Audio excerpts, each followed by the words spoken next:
Hallelujah, hallelujah, praise the Lord. खुदावन का धन्यवाद हो आज की सुंदर शाम के लिए, जो उसने पवित्र दिन में हमें ये बख्शी है कि आज की शाम हम खुदा के कलाम को अपने प्रिय लोगों में शेयर करें, उसे बांटें। सो मैं सबसे पहले अपने खुदा को धन्यवाद देता हूँ, उसको नमन करता हूँ कि उसने ये अवसर हमको प्रदान किया है। सो परमेश्वर को कोटि कोटि नमन करता हूँ अपने परिवार के साथ, अपने प्रिय बच्चों के साथ, और प्रार्थना करता हूँ कि हमारा गाना और बजाना सब कुछ उसकी महिमा करना परमेश्वर को पसंद योग्य हो सके। और धन्यवाद देता हूँ अपने प्रिय अजीज पास्टर कपिल शर्मा जी के लिए, जो उन्होंने एक बार फिर से हमको ये अवसर दिया है कि हम उनके पेट पे आज शाम को बोल सकें। सो मैं खुदा का लाख लाख धन्यवाद करता हूँ अपने प्रिय अजीज पासवान जी का, पास्टर जी का, और प्रार्थना करता हूँ कि उनके मिनिस्ट्री के लिए, उनके जीवन के लिए, उनकी पत्नी, उनके दोनों बेटियों के जीवन के लिए खुदावंद इस परिवार को बहुत संभाले, अपने अनुग्रह में रखे, अपनी बरकत में रखे, और बहुतायत से इनकी सेवकाई आशीषित होने पाए, और बहुत से सेवक और सेविका इस पेज पे आके आपके कलाम को, लोगों को खुदा के कलाम से रूबरू करा सके। सो मैं पास्टर कपिल शर्मा जी का भी धन्यवाद देता हूँ। और जबकि अब हम आराधना में जाएंगे, और मैं प्रार्थना करता हूँ, विनती करता हूँ अपनी पत्नी से कि वो आराधना का संचालन करने में हमारी सहायता करे। सो मिसेस डेविड के हाथ में मैं सारे संचालन को सौंपता हूँ। Hallelujah, hallelujah. आप सबको जय मसीह की, जय मसीह की। एक बार फिर से हम सब, हमारा परिवार प्रभु की आराधना, प्रभु की स्तुति करने के लिए उपस्थित हैं, क्योंकि हम जितनी भी उसकी स्तुति करें, महिमा करें, उतनी कम है। हालेलुया। और उसका हर पल धन्यवाद देना अति आवश्यक है। आमीन। क्योंकि जब तक उसकी करुणा, जब तक उसकी दया हम पर नहीं है, तो हम कुछ भी नहीं। Yes, Lord. Hallelujah. क्योंकि हम उसके बिना कुछ भी नहीं, क्योंकि उसके द्वारा ही सब कुछ संभव है। और हम पहला इतिहास उसके 16वें अध्याय के 34 पद में पाते हैं, यहोवा का धन्यवाद करो क्योंकि वो भला है, उसकी करुणा सदा की है। हालेलुया। इसी तरह से हम दाऊद की तरह, हम सब भी, जैसे कि भजन संहिता 35 अध्याय के 18वें पद में दाऊद कहते हैं, मैं बड़ी सभा में तेरा धन्यवाद करूंगा, बहुत तेरे लोगों के बीच में मैं तेरी स्तुति करूंगा। आमीन। तो आइए कुछ पल हम, कुछ समय हम प्रभु की आराधना में चले, धन्यवाद के साथ उसके सम्मुख आए, और धन्यवाद देते पिता परमेश्वर का कि उसने हमें फिर से ये मौका दिया कि हम सब मिलकर अपने जीवन से उसकी आराधना कर पाए, और अपने जीवन को प्रभु यीशु के सामने, प्रभु के सामने प्रार्थना में रखें। क्योंकि परमेश्वर ने मत्ती रचित सुसमाचार 26 अध्याय के 41 पद के द्वारा हमें बताया है, जो कि इस समय बहुत जरूरी है, कि जागते रहो और प्रार्थना करते रहो कि तुम परीक्षा में ना पड़ो। क्यों? क्योंकि आत्मा तो तैयार है, परंतु शरीर दुर्बल है। इसलिए आइए हम सब मिलकर प्रभु की आराधना करें, उससे प्रार्थना करें कि हमारे जीवन उसकी महिमा के लिए इसी तरह से बहुतायत से इस्तेमाल होने पाए। आमीन। आमीन।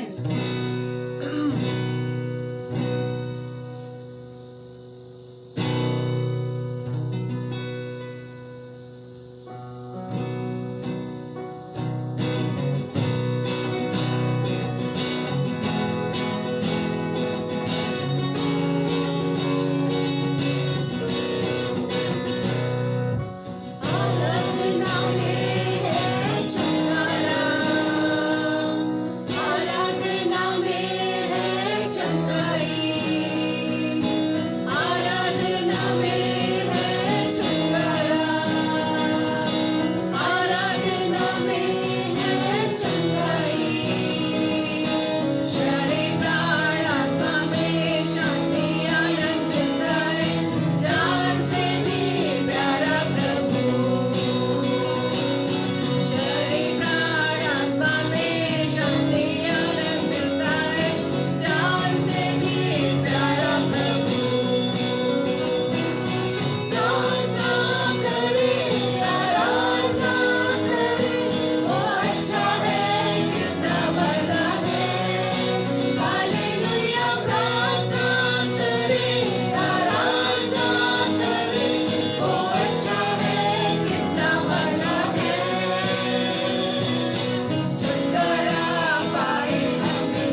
परमेश्वर का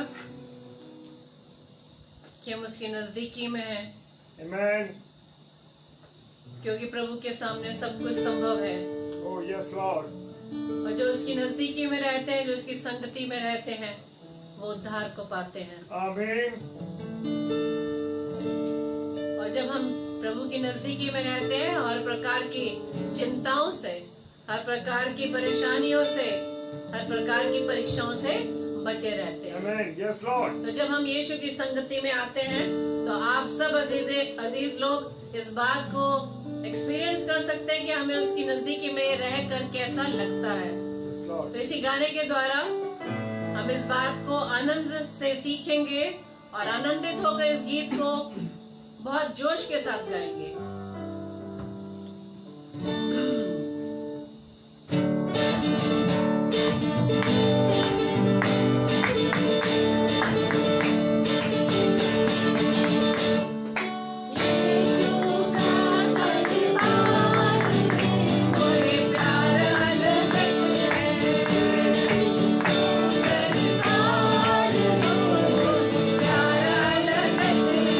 प्यारा लगत है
भाग्य में रहना कितने आनंद की बात है। Hallelujah. Praise the Lord. आइए इस आराधना में हम आगे बढ़े और प्रभु से प्रार्थना विनती करें कि हे प्रभु अपनी सामर्थ्य में भरना। Amen. Hallelujah. क्योंकि आपकी सामर्थ्य से हम सब कुछ कर सकते हैं। Yes, Lord. क्योंकि आपने हमें भय की नहीं बल्कि सामर्थ्य की आत्मा दी है। Hallelujah. धन्यवाद पिता धन्यवाद परमेश्वर। परमेश्वर। Hallelujah.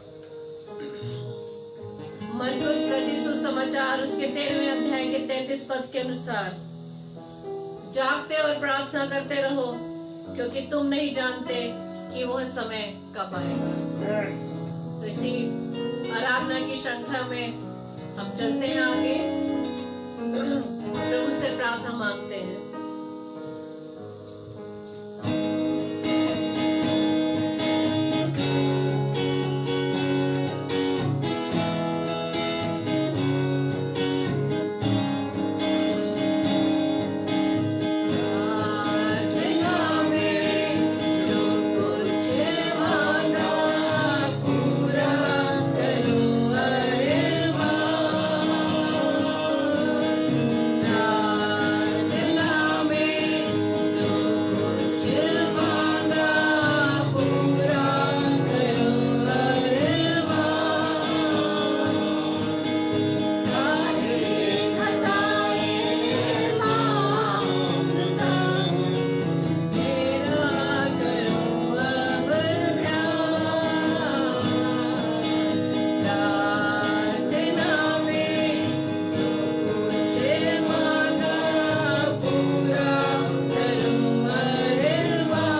Lord, thank you Jesus, thank you Holi spirit.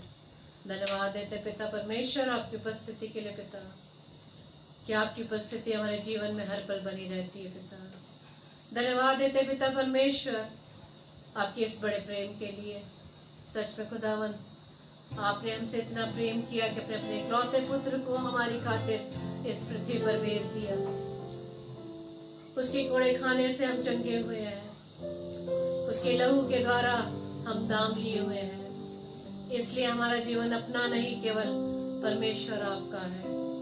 अपने जीवन को पिता हमने आपके हाथों में सौंपा है। हमारे जीवन की प्रभुता प्रभु यीशु राजा हमने आपके हाथों में। धन्यवाद पिता परमेश्वर आपके हर पल की अगुवाई के लिए पिता। धन्यवाद देते पिता परमेश्वर आज के इस पवित्र दिन के लिए पिता, जो आज आपने हमें दिखाया। सच में खुदावंद यीशु मसीह में आपका धन्यवाद देते हैं कि आपने हमें अपनी संगति में बना के रखा। धन्यवाद यीशु राजा। अब जबकि हम आपके उस पवित्र कलाम की ओर चलते हैं, उस पवित्र वचन को सुनने के लिए, बोलने के लिए और ग्रहण करने के लिए प्रभु जी आपसे हम सामर्थ्य मांगते हैं। आइए इस प्रार्थना रूपी गीत में हम फिर से सम्मिलित होंगे। अपने मनों को हम तैयार करें।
Hallelujah. Praise the Lord. Praise the Lord. प्रार्थना बजाएंगे। सर्वशक्तिमान पिता परमेश्वर, आपको धन्यवाद देते हैं इन सुंदर पलों के लिए कि खुदावन आपने ये अवसर हमें दिया है कि प्रभु हम आपके मीठे सामर्थी जीवित प्यारे नाम को ले सकें। और प्रभु आज दिन भर के लिए आपको धन्यवाद देते हैं। खुदावन धन्यवाद देते हैं सुंदर समय के लिए जो आज अपने पवित्र दिन में आपने हमको बख्शा कि हम आपके वचन पर मनन करें। सो इस बात के लिए पिता परमेश्वर आपको धन्यवाद देते हैं आपकी उपस्थिति के लिए। और हमारा आराधना करना आपको पसंद योग्य हो सका होगा, ये हम विश्वास करते हैं। और वचन कहता है जहाँ 2 या 3 मेरे नाम पर उपस्थित होते हैं तो मैं उनके बीच में होता हूँ। और हम विश्वास करते हैं पिता परमेश्वर कि हम 2-3 नहीं, हम हजारों की संख्या में हैं, क्योंकि इस समय पास्टर कपिल शर्मा जी के पेज पर, जो लाइव फेसबुक पेज पर हमें देख रहे हैं, जो सुन रहे हैं और जो इसके बाद देखेंगे और सुनेंगे, प्रभु हर एक के जीवन को आपके हाथों में सौंपते हैं और प्रार्थना करते हैं ये वचन रूपी बीज जब बोया जाता है प्रभु, तो खुदावन ये 100% फल लाने पाए। पिता परमेश्वर आपको धन्यवाद देते हैं। खुदावन प्रार्थना करते हैं पास्टर कपिल शर्मा जी के इस फेसबुक पेज लाइव के लिए कि पिता परमेश्वर इस पर पहुंचने वाले हर एक बेटे और बेटियों को प्रभु आपने आशीषित किया है खुदावन, और ये अवसर दिया है कि इस पेज पर आके आपके कलाम को बांटे। सो पिता परमेश्वर इस पेज को आप आशीषित करें और प्रार्थना करते हैं खुदावन जो कि यूट्यूब पर पास्टर कपिल शर्मा जी का जो पेज, पास्टर कपिल शर्मा जी का यूट्यूब पर जो चैनल है, उस चैनल को आशीषित करें और उनके आने वाले समय में जो चीज़ें वो तैयार कर रहे हैं, और कल से प्रार्थनाएं शुरू होने जा रही हैं सुबह के वक्त, तो प्रार्थना करते हैं सारी चीज़ों के कंट्रोल आपके हाथ में देते हैं पिता परमेश्वर। और विशेषकर मैं अपने आप को, अपने पारिवारिक जनों को और खुदावन सारे फेसबुक लाइव पर देखने वाले लोगों को पिता परमेश्वर आपके चरणों में रख देता हूँ और बड़े विश्वास के साथ यीशु मसीह के नाम से इस प्रार्थना को मांग लेता हूँ, आमीन। मेरे साथ जो मैं आज आपके साथ में वचन शेयर करने जा रहा हूँ, वो वचन है मेरे प्रियो लूका रचित सुसमाचार 19 अध्याय और 1 पद। और चेलों ने यीशु मसीह से कहा कि हमको तू प्रार्थना करना सिखा। कौन सी प्रार्थना? प्रभु की प्रार्थना।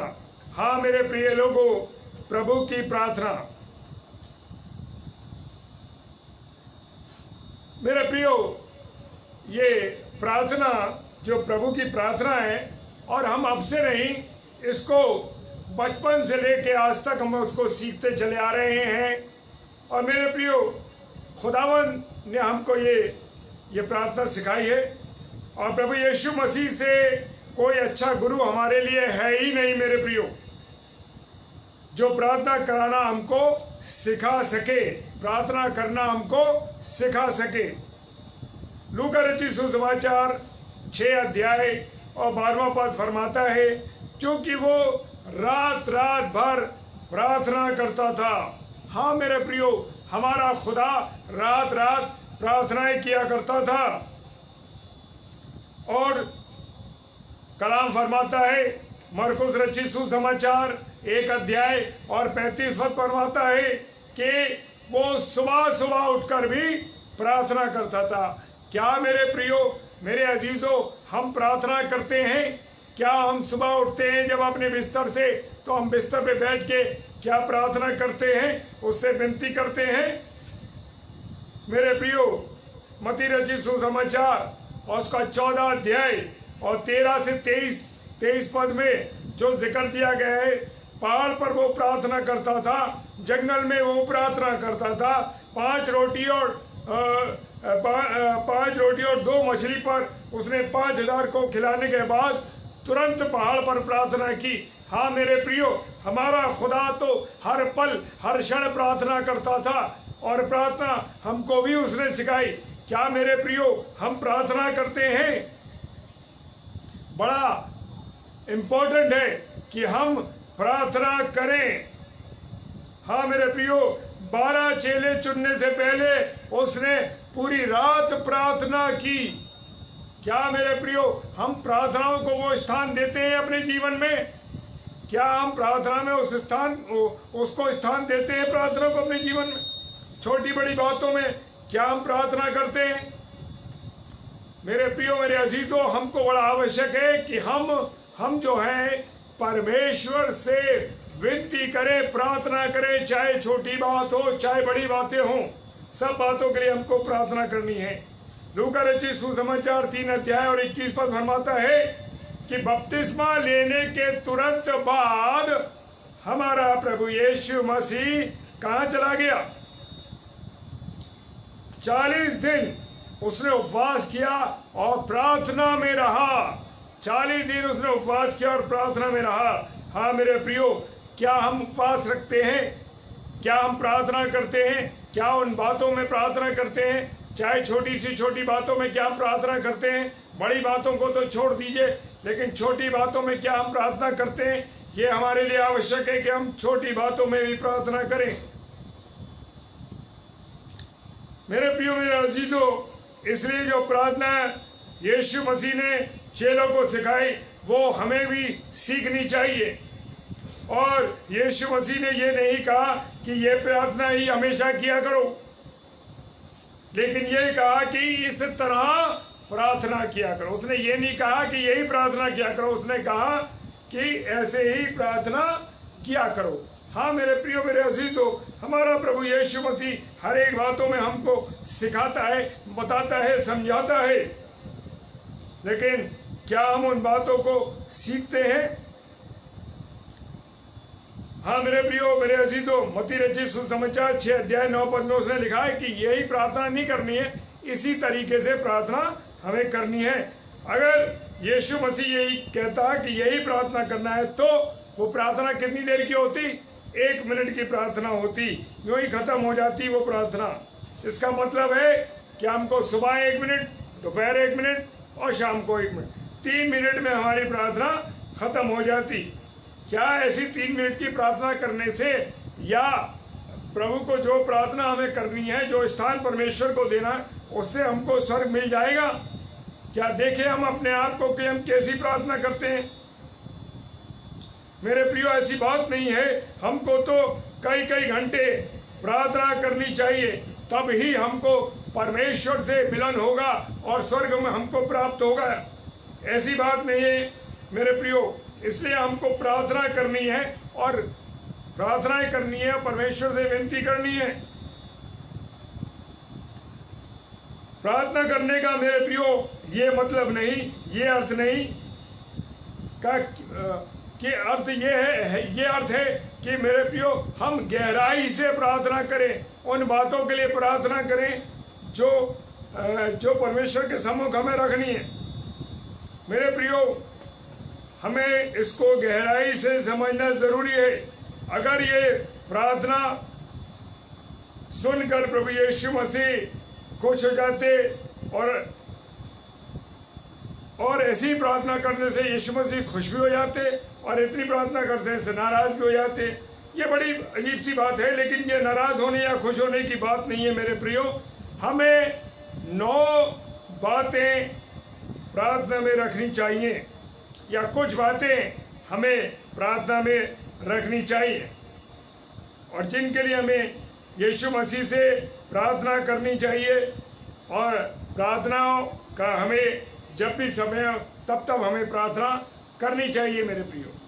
खुदावंद के वचन में लिखा है कि हमको प्रार्थना करना आवश्यक है, उससे बात करना जरूरी है, क्योंकि प्रार्थना जब हम करते हैं तो मेरे प्रियो हम उससे स्वयं बात करते हैं।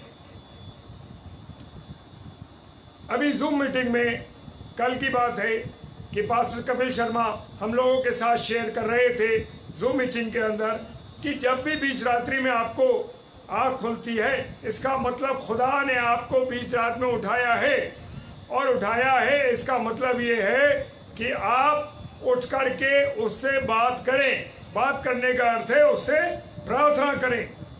ये बातें हम उनकी जो जूम टीचिंग जो वो हमको बता रहे हैं, जूम मीटिंग होती है शाम को 6 से 7 बजे तक, उसमें वो गहरी बातों को हमारे सामने खोल रहे हैं मेरे प्रियो।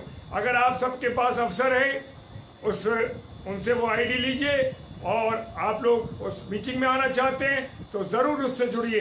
ये मैं आपसे कहना चाहता हूँ, ताकि उन गहरी बातों को परमेश्वर के दास से सीखे, उनसे जाने कि क्या वो सिखा रहे हैं।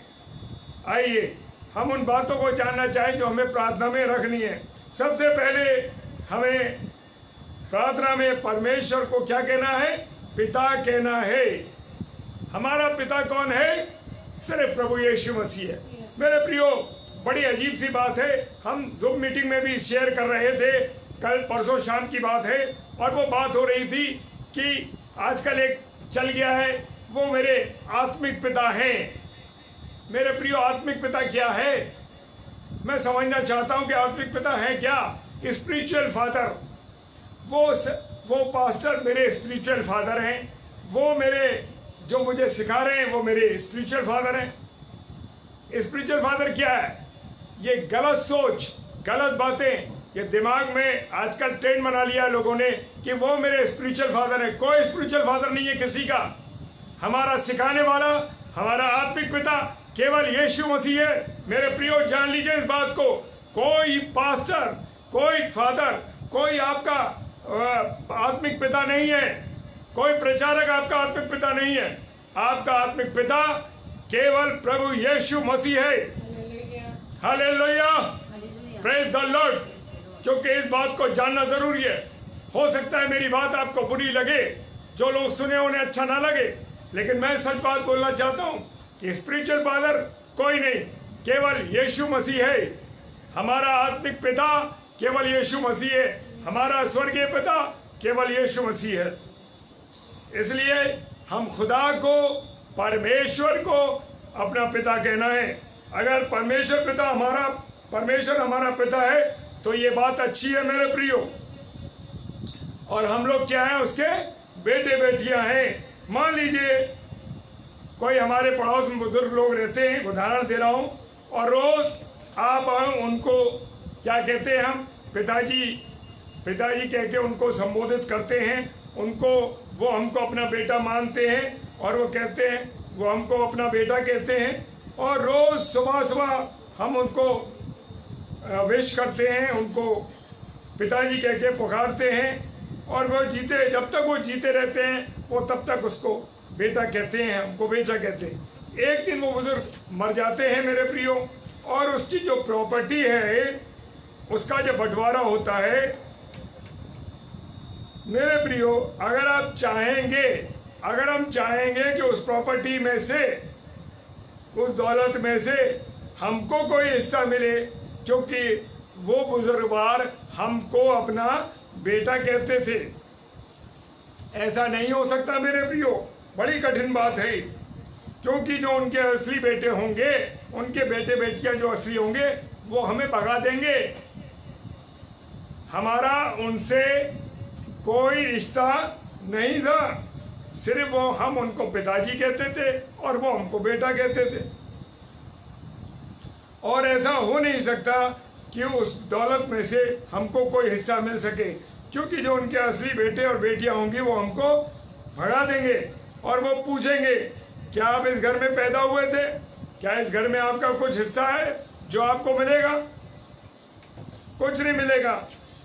खाली पिताजी पिताजी कहने से काम नहीं चलता मेरे प्रियो, क्योंकि जिस घर में पैदा होता है, जो जिस घर में पैदा होता है वही उसका हिस्सेदार होता है, वही उसके वसीयत में उसका हिस्सेदार होता है। आज भी बहुत से लोग ये प्रार्थना करते हैं, हे हमारे पिता, परंतु उन्होंने क्या है, नया जन्म नहीं पाया, नया जन्म नहीं पाया और परमेश्वर के घर में पैदा नहीं हुए, खाली पिता पिता कहते हैं। ऐसे लोगों को कभी भी स्वर्ग नहीं मिलेगा। और खुदा का कलाम हमें, मैं अपना आप नहीं बोल रहा कोई चीज़, यूहन्ना रचित सुसमाचार 3 अध्याय और 3 पद फरमाता है। और मैं सोचता हूँ कि आपके सामने स्क्रीन में वो आ रहा होगा। मेरे प्रियो, यूहन्ना रचित सुसमाचार 8 अध्याय और 44 पद कहता है, क्या फरमाता है? जिनका नया जन्म नहीं हुआ उनका पिता कौन है? शैतान है मेरे प्रियो, उनका पिता शैतान है। खुदा का कलाम फरमा रहा है। और शैतान है तो शैतान कहाँ का मालिक है मेरे प्रियो? नरक का मालिक है।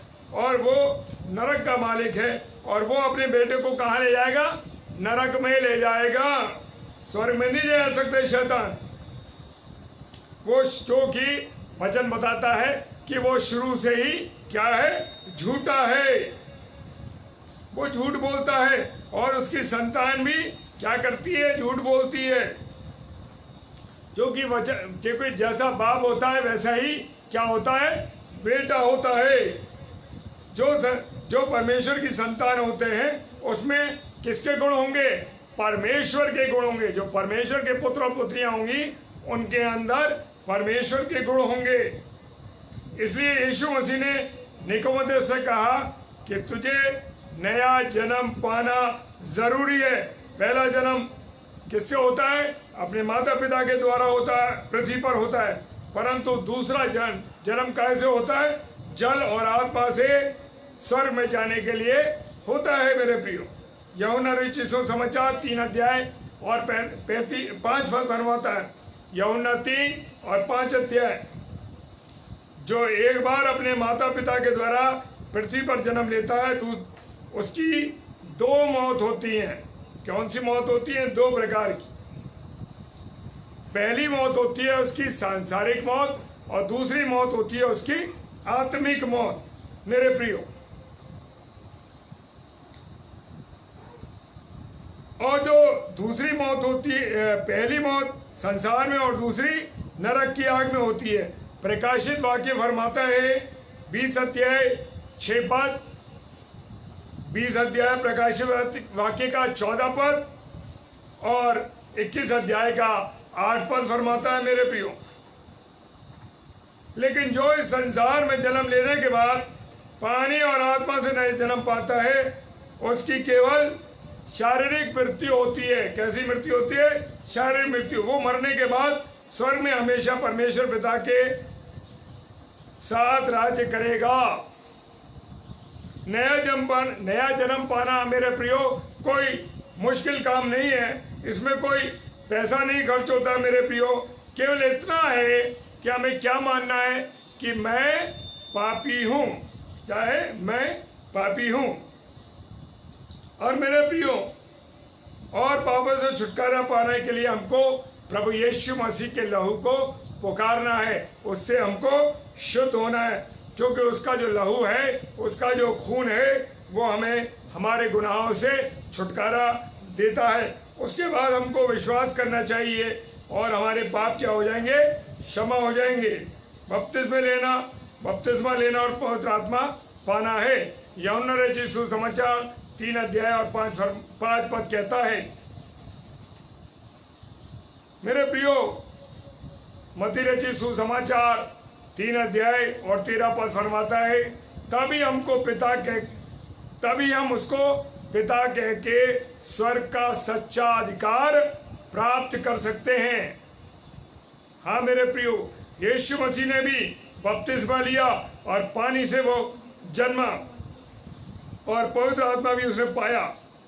लूका रचित सुसमाचार 3 अध्याय और 22 पद फरमाता है, और इसी के बाद जब वो पानी से बपतिस्मा लेके ऊपर आया तो स्वर्ग से आवाज आई, ये मेरा प्यारा बेटा है और मैं इससे खुश हूं। जिसके जीवन में ये अनुभव है उसके लिए प्रभु का धन्यवाद है। मेरे प्रियो, अगर हमारे जीवन में इस प्रकार की आवाज है तो हमारा जीवन क्या है, धन्य जीवन है मेरे प्रियो। और जिन्होंने नया जन्म नहीं पाया उनके लिए आज समय है।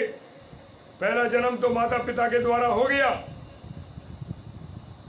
ये हमारी इच्छा से नहीं, परंतु परमेश्वर ने हमारे जन्म से पहले हमसे नहीं पूछा। क्या नहीं पूछा कि क्या तुम लड़का बनोगे या तुम लड़की बनोगे, भारत में पैदा होना चाहते हो, क्या अमेरिका में पैदा होना चाहते हो, क्या ऑस्ट्रेलिया में पैदा होना चाहते हो, कि इंग्लैंड में पैदा होना चाहते हो। परमेश्वर ने हमसे कुछ नहीं पूछा और संसार में हमको भेज दिया। परंतु नया जन्म पाने के लिए परमेश्वर ने हमारे सामने चुनाव रखा है। मेरे प्रियो, चाहो तो नया जन्म लो, चाहे तो मत लो। चाहे नए सिरे से जन्म हो, चाहे नए सिरे से पैदा हो, या वो स्वर्ग में जाओ, नहीं तो कहाँ जाना पड़ेगा, नरक में जाना पड़ेगा। मेरे प्रियो, दूसरी बात पे जाने से पहले मैं एक गवाही देना चाहता हूँ। मेरे प्रियो, मेरे जीवन में बड़ा कठिन समय चल रहा था। एक समय आया था मेरे जीवन में, मेरे परिवार के दौर में, और मैं कुछ चीज़ों से परेशान था सर्विसेज के वजह से। लेकिन जब इंसान परेशान होता है और कभी कभी भटक जाता है, शैतान का काम होता है दिमाग में गलत बातों को डालना। और मेरे प्रियो, चूँकि हम कॉलेज में काम करते हैं, वहाँ हमारी मुलाकात हुई एक नग वालों से, जो अंगूठी में नग लगा के दिया करते थे। ये शांति का नग है, ये खुशी का नग है, और इससे नीलम से नग से ये होगा, और शांति वाइट मोती से ये होगा। मेरे प्रियो, मनुष्य है, कभी कभी दिमाग में लग जाती है कोई बात, क्योंकि समस्या चल रही थी। और मेरे अजीजों, उस समय नहीं, जहाँ मैं देखना चाहिए था वहाँ नहीं देखा। और मेरे प्रियो, क्या हुआ कि मैं उस व्यक्ति के पास पहुँच गया, उसकी दुकान पे पहुँच गया, और मैंने उससे कहा कि भाई, मैं परेशान चल रहा हूँ, मेरी मन की शांति नहीं है, मैं क्या करूँ? आप मुझे आप अंगूठी दीजिए। और मैंने उससे कहा, उसने मुझे, क्योंकि उनका बच्चा हमारे कॉलेज में पढ़ता था, तो मैंने वहाँ पर उनसे बात की और मैं उनके पास बैठा। उन्होंने मुझे कहा, सर ऐसा है, मैं एक बात कहना चाहता हूँ, मैं आपको एक भी अंगूठी नहीं दूंगा। और उस व्यक्ति ने कहा कि उस अंगूठियों से कुछ नहीं होता सर, ये दिल की तसल्ली है। और मेरे प्रियो, मेरे अजीजों, उसी घड़ी उस पल मैं उठ के चला आया वहाँ से, और मैंने घुटनों में प्रार्थना की कि प्रभु, मुझसे गलती हुई, मुझसे गुनाह हुआ, क्योंकि मैं जिस ओर जाना चाहता था, शैतान ने मेरे रुझान को उधर कर दिया, मेरे रुख को उधर कर दिया। लेकिन मेरे प्रियो, मेरे अजीजों, खुदा ने मुझे बचाया वहाँ, और उस व्यक्ति के मन में ये डाला कि प्रभु का ये दास, प्रभु का ये बेटा, ऐसा ना हो कि इसके साथ कुछ गलत हो जाए, वो गुनाह में फंस जाए। खुदा ने मुझे उस गुनाह से बचाया। और मेरे प्रियो, अंगूठी पहनने का मुझे शौक है, वो एक अलग बात है, परंतु मैं अब कोई भी अंगूठियाँ वैसी नहीं पहनता जो नग की, शांति की, मोती की, लहसन की, तमाम दुनिया भर की अठरम झटरम है। मेरे प्रियो, इस धोखे में कतई ना रहे, क्योंकि मैं आपको बता रहा हूँ जो सच है वो आपके साथ शेयर किया है मैंने, क्योंकि गवाही वो ही अच्छी है जो अपने जीवन से गुजर रही है। दूसरों को शिक्षा देना आसान है, पर वो अपने जीवन में अगर लागू नहीं तो कुछ भी नहीं, सब कुछ फेलियर है। इसलिए हमें दूसरों को सलाह देने से पहले अपने जीवन में करना चाहिए। तो मेरे प्रियो, मैं बताना चाहता हूँ, अंगूठियों में कुछ नहीं है, सब धोखा है, सब गलत है, उतार के फेंक दीजिए।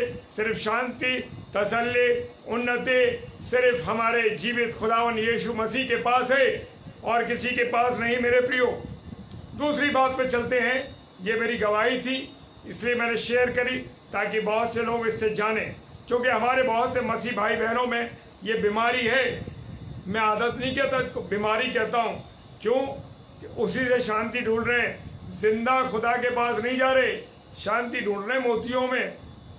और भी ऐसी जगहें जिनका मैं नाम नहीं लेना चाहता मेरे प्रियो, लेकिन सच यही है। इसलिए खुदा के पास जाएं, अपनी सब बातें अपने पिता से कहें। दूसरी बात, हमको प्रार्थना में, इस प्रार्थना में जब हम बोलते हैं कि तू जो स्वर्ग में है, स्वर्ग कैसी जगह है मेरे प्रियो? बड़ी सुंदर जगह है, वहाँ सब प्रकार का आराम है, खुशी है, आनंद है, सोने की सड़कें हैं, और नए जन्म पाए हुए लोग हैं। वहाँ यीशु मसीह हमें लेने आने वाला है, क्योंकि खुदावन का कलाम फरमाता है यीशु मसीह हमारा बड़ा भाई है। यूहन्ना रचित सुसमाचार 14 अध्याय 1 से 3 पद में लिखा है, वो हमारे लिए स्वर्ग में जगह तैयार कर रखी है उसने। हम कोई मामूली लोग नहीं हैं मेरे प्रियो, हम खुदा के बेटे हैं, जो स्वर्ग का मालिक है उसकी औलाद है। हाँ मेरे प्रियो, हमें संसार में खुश रहने की आवश्यकता नहीं है। जल्दी हमको ये संसार छोड़ना है और स्वर्ग देश में हमको जाना है। वहाँ पर सोने की सड़कें हैं, वहाँ रात नहीं होगी, प्रभु के तेज से रोशनी रहेगी। सोने की सड़कों पर चलेंगे, ठाठ से रहेंगे, अपने खुदा के साथ रहेंगे। तो मेरे प्रियो, हमें अपने जीवन को ऐसे तैयार करना और प्रार्थना में ये कहना है। रोमियो की किताब 12 अध्याय 12 पद कहता है, बाइबल कहती है आशा में आनंदित रहो। तीसरी बात हम प्रार्थना में कहते हैं, तेरा नाम पवित्र माना जाए। परमेश्वर पवित्र है, खुदा पवित्र है मेरे प्रियो, और हमेशा हमें उसके साथ रहना चाहिए, रहना है। इसलिए हमें पवित्र बन के रहना है। हमारा जीवन पवित्र जीवन जीना है हमको। गुनाह के जीवन में कुछ नहीं रखा मेरे प्रियो। लोग तो कहेंगे, गुनाह करने के लिए आपको प्रेरित करेंगे, आपके साथ के लोग प्रेरित करेंगे, लेकिन मेरे प्रियो खुदा के साथ रहिए, बस किसी के साथ नहीं। और पवित्रता के साथ जीवन गुजारिए, आनंद के साथ जीवन गुजारिए, और तभी उसका नाम हमारे जीवन में पवित्र माना जाएगा। लोगों का ऐसा विचार है कि मसीह लोग पवित्र होते हैं, वो कभी झूठ नहीं बोलते, घमंड नहीं करते, लालच नहीं करते। जैसे लोगों का विचार है उसके अनुसार हमें बनना चाहिए। तभी सब लोग हमें क्या कहेंगे? सच्चा मसीही कहेंगे। ये पाक जिंदगी हमें इस जमीन पर जीना है। पाक जिंदगी जीनी है जमीन पे, स्वर्ग में नहीं। क्योंकि इस जमीन पर पवित्र जीवन जिएंगे तो हम कहाँ जाएंगे? स्वर्ग में जाएंगे। खाली केवल बाहर से नहीं, परंतु हमको अपने मन को शुद्ध करना है। मत्ती 5 अध्याय और 8 पद फरमाता है, हमें अपने मन को शुद्ध करना है। ये काम बहुत मुश्किल है, इसलिए हमको क्या करनी है? निरंतर प्रार्थना करनी है मेरे प्रियो, प्रार्थना में रहना है। पहला थिस्सलुनीकियों 5 अध्याय 17 पद, इफिसियों 6 अध्याय 18 पद। रात दिन वचन में ध्यान करना है। भजन संहिता 1-2 कहता है, भजन संहिता 9 और 2 कहता है कि रात दिन वचन में ध्यान रखना है। ऐसा करने से हमारा नाम, हमारा जीवन पवित्र हो जाएगा। चौथी बात, इस प्रार्थना का में चौथी बात में हमें ये रखना है, परमेश्वर का राज्य इस पृथ्वी पर आना चाहिए। आजकल इस पृथ्वी पर किसका चल रहा है? शैतान का राज्य चल रहा है। यूहन्ना 14:30 कहता है, चारों तरफ लड़ाई है, झगड़ा है, गुनाह है, पाप है, शराब, सिगरेट, बीड़ी, तंबाकू, गुटखे में लोग जी रहे हैं, व्यभिचार में जीवन जी रहे, झूठ का जीवन जी रहे, लालच का जीवन जी रहे, घमंड है, गुस्सा है, निंदा है, हर तरफ की हमको देखने के लिए दुनिया में मिल जाएगी। क्या यह सब चीजें देख के हम दुखी नहीं है? क्या ये सब देख के हमको दुख नहीं होता?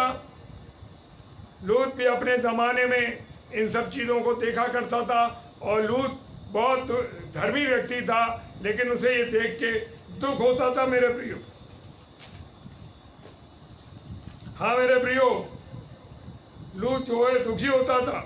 दूसरा पत्रस 2 अध्याय 7 और 8 पद कहता है, हमें भी ये सब देखकर दुखी होना चाहिए। उसके राज्य को फैलाने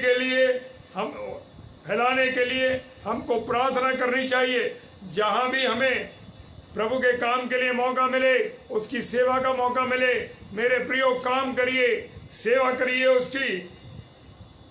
और गुनाहों से बचना है, आत्माओं को जीत कर लाना है प्रभु यीशु मसीह के पास। मेरे प्रियो, आज तक क्या हमने प्रभु के पास किसी आत्मा को जीत कर लाए हैं? क्या खुदा से रूबरू कराया किसी को हमने? मेरे प्रियो, मेरे अजीजों, हमारे खुदा ने तो अपना लहू बहा दिया, अपना लहू बहाया उसने क्रूस के ऊपर। कितना बड़ा उसने अपना बलिदान दिया मेरे प्रियो। लेकिन हमारे लिए जीवन में एक सवाल है, क्या हमने प्रभु यीशु मसीह के लिए कुछ किया? क्या हमने उसकी सेवा की, उसके लिए कुछ सेवकाई करी? मेरे प्रियो, खाली जीवन है। आज इसका जवाब यह है कि अगर हमने अपने आप को परमेश्वर को दिया है तो हमारा जीवन सफल है, ठीक है। और नहीं दिया तो आज भी हमारे पास वक्त है कि हम अपने जीवन को परमेश्वर को दें। अगर उसके लिए हमने कुछ नहीं किया तो करें मेरे प्रियो। लोगों के लिए प्रार्थना करें, जो बीमार हैं उनके लिए प्रार्थना करें, जो दुखी हैं, कमजोर हैं, लाचार हैं, उन लोगों के लिए प्रार्थना करें। और जो लोग प्रभु को नहीं जानते उसके निकट, प्रभु के निकट उनको लाएं, उनको नरक में जाने से बचाएं। ये हमारा काम है मेरे प्रियो। हमारे पास्टर कपिल शर्मा जी को हम देख रहे हैं, उबल रहे हैं, उत्तेजना के साथ उत्साहित होके खुदा के कलाम को लोगों को बता रहे हैं। हाँ मेरे प्रियो, लोगों को बता रहे हैं कि उनके जीवन बदल जाए, उनको जीवन मिल जाए। और मेरे प्रियो, जब हम ऐसे लोगों के लिए प्रार्थना करेंगे जो प्रभु को किससे दूर है, उनको लेके आएंगे, तो जरूर हमारी प्रार्थना का जवाब हमको मिलेगा मेरे प्रियो, और उसका राज्य इस पृथ्वी पर फैलेगा। मेरे प्रियो, पांचवी बात यह है कि जैसे तेरी इच्छा स्वर्ग में पूरी होती है वैसे इस पृथ्वी पर भी हो। क्योंकि स्वर्ग में हम देखते हैं रात दिन खुदा की हमदो सिताइश हो रही है, उसका धन्यवाद दिया जा रहा है, हालेलुया की आवाजें आ रही है, हालेलुया करा जा रहा है। प्रभु हमें भी यह चाहता है कि इस पृथ्वी पर हम अपने घरों में मंडली बनाएं, मसीह लोगों को बीच में लें, रात दिन परमेश्वर की हमदो सिताइश करें, रात दिन उसकी स्तुति करें, रात दिन उसकी महिमा करें, उसको धन्यवाद दें। क्या ऐसा हम कर रहे हैं मेरे प्रियो? अगर नहीं कर रहे हैं तो अपने जीवन को इस समय बदल डालिए। बड़ा आनंदित होते हैं हम जब हम फेसबुक लाइव पर देख रहे हैं कि सुबह से लेकर शाम तक प्रचार हो रहा है और नए नए लोग प्रभु का कलाम सुना रहे हैं। बहुत से बहन भाई, बेटे बेटियां प्रभु की सेवा कर रहे हैं। लेकिन आज हम देखते हैं क्या हमारे मसीह घरों में ये प्रार्थनाएं हो रही हैं? मसीह घरों से हालेलुया की आवाज आ रही है? इन लॉकडाउन की स्थिति में क्या हम प्रभु के नजदीक आए हैं? क्या प्रभु से बात कर रहे हैं? कितना समय हम परमेश्वर को दे रहे हैं? हाँ मेरे प्रियो, खुदा के कलाम में लिखा है, भजन संहिता 118 उसकी 15वीं आयत में, धर्मियों के तंबुओं में जय जयकार और उद्धार की ध्वनि होगी। हाँ मेरे प्रियो, हालेलुया, धन्यवाद प्रभु का। भजन संहिता 34:1 कहता है, उसकी स्तुति निरंतर मेरे मुख से होती रहे। हालेलुया। ये काम स्वर्ग में हमेशा हो रहा है मेरे प्रियो, लगातार चल रहा है मेरे प्रियो। हम देखते हैं पुराने नियम में जो लोग मिस्र से कनान के लिए निकले, वो रास्ते में निकल के चलते चले जा रहे थे और रास्ते में ढेर होते गए। केवल 2 लोग पहुंचे, यहोशू और कालेब, और बहुत से लोग रास्ते में ढेर हो गए। और वो क्यों वाले इसलिए हुए कि वो कुड़कुड़ाने लगे, कुड़कुड़ाने लगे, परमेश्वर को बुला भरा कहने लगे, और इसी कारण से वो कनान देश में नहीं पहुंच सके। मेरे प्रियो, ये समय हम सब के लिए कि हम परमेश्वर की स्तुति करें, उसको धन्यवाद करें और उसकी इच्छा को इस पृथ्वी पर पूरा करें। छठी बात, इस प्रार्थना का छठा विषय है रोज की रोटी। हमको इस संसार में अपना जीवन केवल एक दिन का नहीं समझना है, हमें एक दिन का समझना चाहिए। कल हमारा जीवन होगा या नहीं होगा, शायद हम इस दुनिया को छोड़ दें या यीशु मसीह इस पृथ्वी पर आ जाए। हमको कल की चिंता नहीं करनी है। मत्ती 6:34 कहता है, ये काम अपनी ताकत से नहीं कर सकते हम, क्योंकि हम में इतनी सामर्थ्य नहीं, इतनी ताकत नहीं। इसलिए हमको प्रार्थना करनी चाहिए कि हे प्रभु, तूने हमें एक दिन का जीवन दिया, इसके लिए हम तेरा धन्यवाद करते हैं। सातवीं बात, हमको एक दूसरे को माफ करना है। बड़ा कठिन काम है मेरे प्रियो, लेकिन खुदा का कलाम फरमाता है कि हमें माफ करना है, तभी परमेश्वर हमको माफ करेगा। हमसे रोज बहुत से गुनाह होते हैं मेरे प्रियो, देखने के द्वारा, बोलने के द्वारा, सुनने के द्वारा, बहुत से कारणों से हमसे गुनाह हो जाते हैं मेरे प्रियो। लेकिन कभी कभी हम जानबूझकर भी गुनाह कर देते हैं। और मेरे प्रियो, मैं बताना चाहता हूँ कि खुदावन यीशु मसीह का लहू हमें सब बातों से शुद्ध करता है। वही उसका लहू हमें धो सकता है, लेकिन शर्त एक ही है कि हमको भी एक दूसरे के गुनाहों को माफ करना है।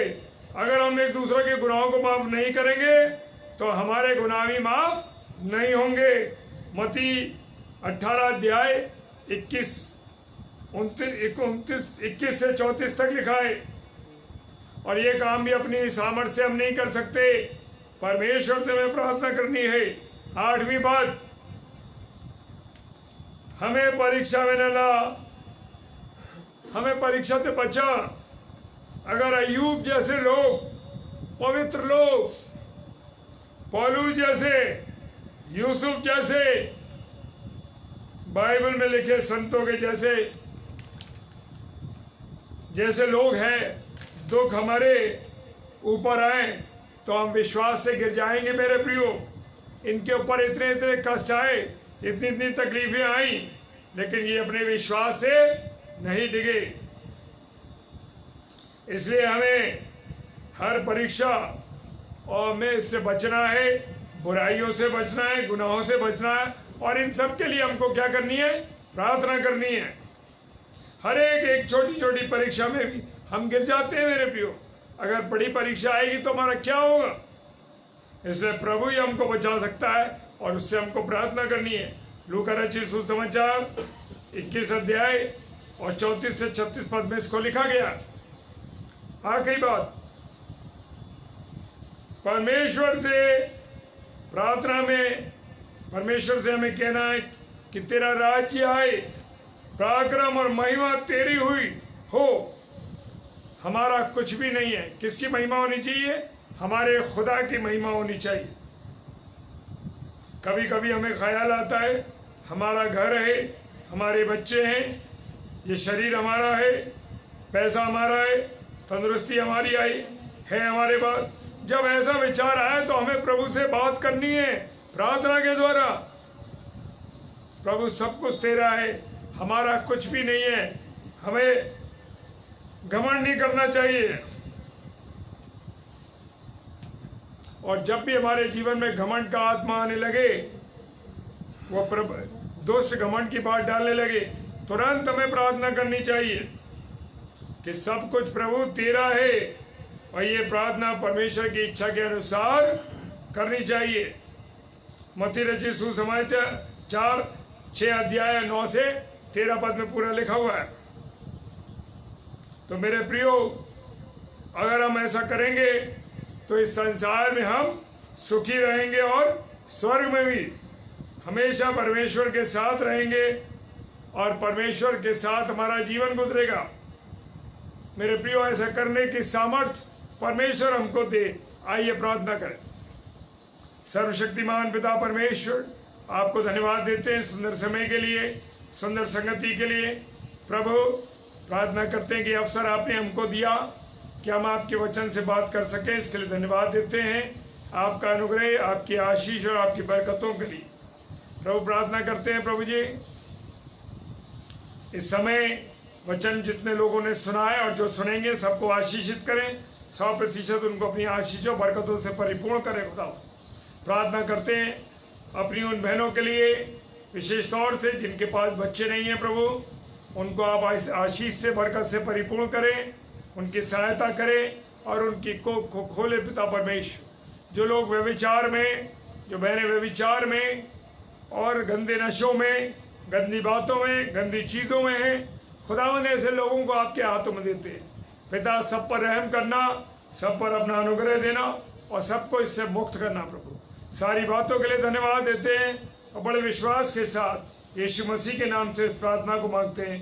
आमीन, आमीन और आमीन। आप सबको मेरे प्रिय लोगों, जय मसीह की। खुदा आप सबको बहुत आशीष और बरकत दे। जय मसीह की।